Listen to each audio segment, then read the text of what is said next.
So my main memories of gunnercooke 10 years ago, I remember it being quite a leap when I started. I think we all remembered our own starter number then. I think I was number 64. I might be slightly wrong. But it was a similar group to me, going in for our induction. Everybody sort of seemed quite energetic, quite excited.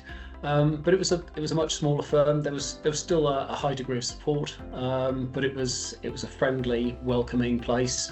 The main thing I remember is everybody was so keen to try to help. There was a real ethos of support. What can we do to help you? How can we make this work for you? How can we help onboard clients, etc., which was incredibly helpful, incredibly useful. I think the biggest challenge starting out at the firm was probably nervousness. I think I had concerns, as I suspect others do, when moving into this type of model, about whether or not clients would come with me, and moving to be self-employed. It's not something I'd done before. I'd been employed since about the age of 22, 23. I'd worked for other people.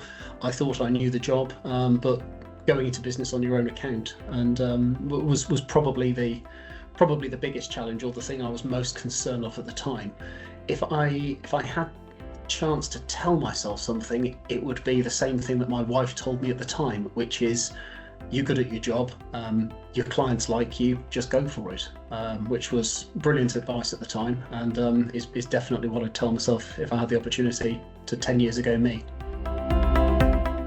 The gunnercooke model has greatly benefited me in terms of it's enabled me to do the things that I like doing, and avoid doing a lot of the things that I'm not so keen on. So the things that I really enjoy doing is being a lawyer. It's doing legal work, interacting with clients, dealing with litigation, giving advice.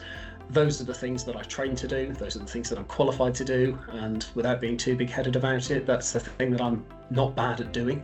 I'm quite good at it. It meant that I could avoid doing the things that I didn't enjoy quite so much. Large strategy meetings, lots and lots of travel, being away from home quite a lot of the time, and dealing with office politics and those types of things that I didn't particularly enjoy in other law firms. I think my clients have benefited significantly because they have the benefit of being able to contact me much easier.